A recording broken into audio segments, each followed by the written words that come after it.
Wild 94.1, it's the Bootleg Kev Show. On the phone, a good friend of mine. This guy has been on quite the hiatus, but he is back.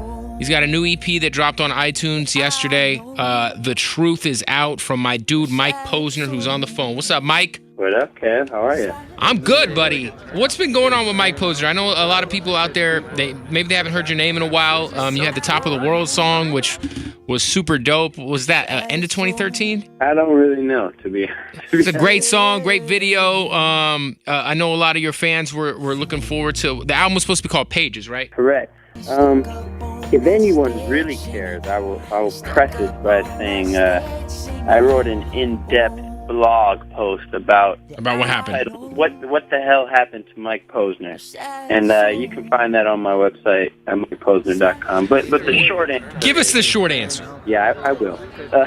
The short answer is that I basically made 2 albums for my last record company, RCA. Right. And I had positioned myself to where, like, if I didn't have a huge radio single, then my album, they couldn't justify releasing my album. Right. Basically, from a financial standpoint, which is understandable, and I have no bad blood about it. It's just the situation that I had myself in, right?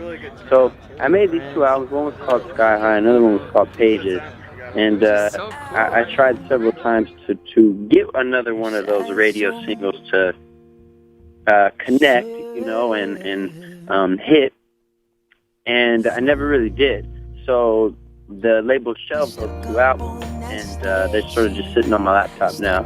And but then they graciously, let me get out of the contract, and by this time I was writing a 3rd album, and 4 of the songs from this new album are The Truth, which I put out yesterday. I have a new home over at Island Records, and they're just the best, man. Everything's going good. Yeah, and so I know you popped up and you've been doing a lot of like awesome like random performances, which I think is super dope. Have you noticed like you had a real long stretch there from like 2010 to 2010 to 2012 where you dropped. Well, I mean earlier than that, really 2009 and up, where you're dropping mixtapes and all that stuff. Do you feel like you kind of have to restart in a sense? Because this, I don't want to say that the EP doesn't sound like anything else you've released, but maybe, it really doesn't. You know what I mean? It's musically, it's a lot more raw and stripped down and. Yeah, it's more like I would call it like singer-songwriter music, and it's very organic. So like most of the drums on this album are live drums. Right, which I've never done before, and I obviously, we connect because I come from a hip hop background. So you're right in that statement. It does sound different. But to answer your question, no, I've been very, very surprised by the amount of fans that like this music the best out of anything I've ever done. And I'm sure there's some fans out there that absolutely hate what I'm doing now and think that calling me a sellout and changed and I suck and I lost my touch, whatever. But the majority of feedback that I get is, Mike, I really enjoyed your old music, but this connects much deeper for me. And it's very honest. Yes. Yeah, it's very honest. Are you still not drinking? I'm still not drinking, correct. Because the last time you drank, it was a Big Sean show in Detroit, and you said you like blacked out and felt like really, really terrible on a plane on your way back to LA, right, or something like that. Yeah, I'm actually going to do a blog post about this that I have written, but I'll give you the short answer again. So, Big Sean played and there's a lot of name drops in the story. So of course. I'm sure your listeners will enjoy it. Big Sean was playing, and for those who know, like Big Sean, I basically started out in his crew as a producer. Yep. So he's one of my best friends, and like I love him. I wouldn't be here if it wasn't for him. And so anyway, I think it was December 1st, 2012 or 2013, he was playing the Palace, which is the arena in Detroit, and that was a huge moment for not only Sean, but just like our whole crew finally famous. It was like he did it, right? Right. He's playing the arena, and all these people came out to be guest performers at the show.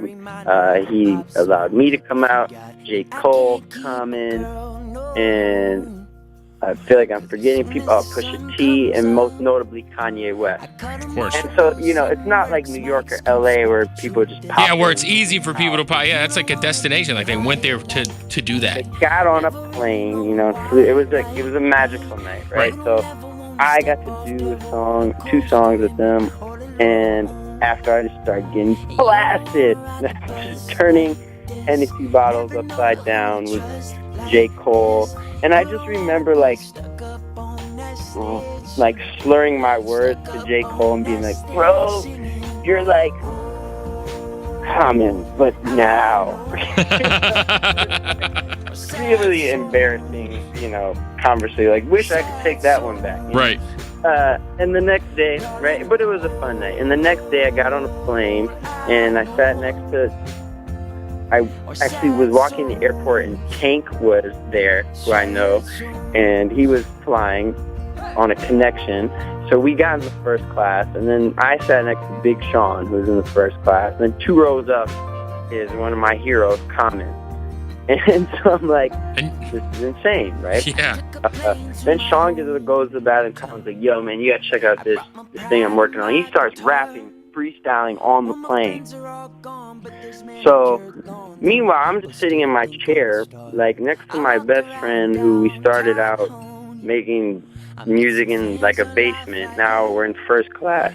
And one of my heroes is 2 rows up rapping, right? And intellectually, I know I'm in the middle of a dream, but emotionally, I felt terrible. I wasn't happy because I was hungover. So I thought, man, what I drank last night is ruining this beautiful, beautiful moment that I never dreamed I would have. And so that was sort of the last night. Very nice. Okay, so you say the 4 songs on this are going to be attached. I'm sorry, what were you saying? You cut that story up into about 20 seconds. Right, yeah, we'll figure it out.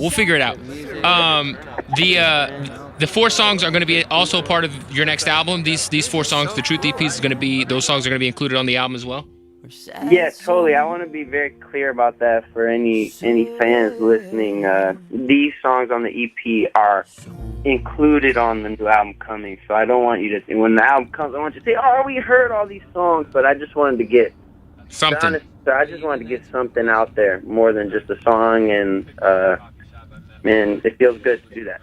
Yeah, is there going to be anything, is pretty much cohesively, is the album kind of sonically in the same vein as these 4 records, or are you going to have the tip, the quintessential classic Mike Posner hip hop fusion song that you've been known to have?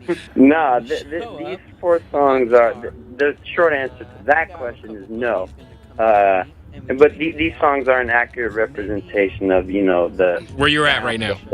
Of the whole project. And like I said, if you follow my career, sort of, what you'll see is that I don't typically do the same thing twice. Yeah, that's true. Yeah, for sure. And, people, like, when I put out my first album, it actually was much less hip-hop than my mixtapes. 100%. Like, man, I remember people, they sometimes say to me, like, man, like, the label changed you. And I just think, no. That album was so slept on, too, man. Oh, my God, it was so slept on. Thank you so much. Yeah. But I just was, at the time, I was listening to less hip-hop, so, that album was a reflection of where I was at then, and this is where I'm at now. And maybe like, I'll go back super gully with my next project. I'm not really sure. Right. When the album, is it done? Because I know, dude, I mean, I've been hearing songs that you've been playing me off your laptop for like the better part of the last 3 years, and I'm assuming none of those songs will ever. I mean, I'm glad you put Toast up on SoundCloud, for the record. That's one of my favorite songs for a while, and I'm glad you put it out. But I'm assuming the album is pretty much done, or are you still working on it? It's pretty much done. We're mixing 2 more songs, but it's pretty much done. And your position, like you said before, like I remember you would have, a song like, Looks Like Sex that, I thought should have done a lot better than it did, and then it didn't do what the label wanted it to do, so you didn't get the album to come out. So with this new situation with Island, I mean, like you said, your prior deal, it was all about getting that radio single to take off. Is this a different?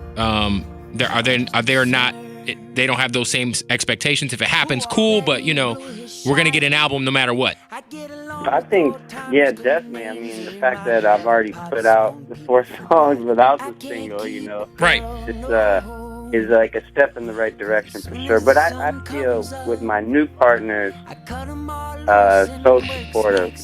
They're just like, if you listen to this EP, Buried in Detroit has a 30-piece orchestra on it. Wow. Yeah. And not that simple as a string section on it. So it's like, it's pretty like produced with a lot of grandiosity. I don't know if that's the word. It's a grandiose thing, and they paid for that. That's big, dude. And plus, I mean, your last situation, correct me if I'm wrong, but you ended up kind of getting passed over to RCA, right? Because you were on J originally, am I right? Yeah, J was like, J and RCA sort of merged into one, and they kept the RCA name, which probably had more like history than J Records, obviously. I'm not sure. So yeah, there was like sort of a regime change there, but. Well, I'm just glad you got new music out, man, and everything, dude. I mean, like I downloaded it last night, and I was listening to it all morning, and it's fire, bro. I mean, 4 songs, it's and like you said, I think a lot of people, if they're fans of you, I think they can appreciate it, man, because you're being like, it's called the truth, and these songs, I think you're being extremely like honest and it's another side of you, man. I mean, it's Mike Posner's growing up, baby. So is the music. And it sounds good. I'm gonna let you get into the single, or I'm gonna let you pick a song to debut on the show, man. Whichever song off the EP you wanna get into. I would love for you to play "Be As You Are." Be As You Are, and this is the one with the 30-piece orchestra, right? This is not the one. Wait, which one did you say was? Buried in Detroit. Okay, Buried in Detroit. Okay. So this is Be As You Are. The EP is out on iTunes right now. The album's almost done. Hopefully we'll get the album before the end of the year, maybe. I would certainly hope so. Very nice. I don't have a hard day for you. Are you going to be is there going to be any tour action coming up for you? Oh yeah, totally. So you mentioned this a bit earlier, but I've been doing these things called ninja shows, which I got the idea from an amazing artist named Amanda Palmer. So basically what I do is I'll tweet either the day of or the day before that I'm going to play, usually in a park, in a public park. Right. And I'll just show up with a guitar, maybe a friend or two, and I'll play a concert. With no microphone, no stage, nothing, like just me. Wow. And I've fallen in love with doing these. So next week, I'm either getting in, I'm not sure what our vehicle is going to be, but it's either going to be an RV or some sort of van. And I'm getting in a van with my friend Adam, my friend Matt, and my friend Jeffrey, who's going to film this thing. And we're going to just drive across America doing ninja shows. Wow. So if you would like us to pop in your town and play a free show in one of your parks, go to MikePosner.com and you can sort of vote for your city. And I hope I see you in the next 2 weeks. I know we got some people that are like already planning to like drive and follow us. That's dope. And I'm planning on like sleeping in tents under stars, playing lots of frisbee, maybe ingesting some psilocybin. Maybe like showering once a week. You know what I mean? Really, just going all out. Going for it. Yo, I miss our crazy nights in Vegas, Mike. We had some pretty legendary nights out in Vegas. Yeah, I'm in love for the first time. I have a girlfriend. You got a girlfriend? Yeah, I sure do, man. It feels great. God, congrats, man. In like 7 years, so we're gonna have to tone those Vegas nights down. Yes, for sure. Because I don't know what. Yes, man. I always remember the one like random night with Shabazz Muhammad that was extremely random, and we'll keep that for off the books. But my guy, we're gonna get into this Be As You Are. The EP's out on iTunes. Go support it, and hopefully we will see you at a ninja show here in Florida. Yeah, thank you so much, Kev. Just before I go, you've always been there from the beginning of my career, and I just appreciate the support, not only for me, but that I think all the hip-hop artists, the real hip-hop artists, feel from you, and like knowing that you really listen to their music, you ask the questions that I want to hear, like when Young Jeezy comes in, you ask Jeezy what I want, or whoever. Right. You know? I appreciate it, brother. Like, 2 Chainz ask you to come DJ for him. It's just like, I hope your listeners know that, like, I don't know how often you're on the air every day, but I hope they know that you're not just like a normal radio dude, that like we artists really respect you. So well, I appreciate it, bro, man. I'm gonna get into this song on the radio, and I can't wait to hear the album, dude. I'll talk to you soon. Thank you, brother. Yes, sir. All right, peace.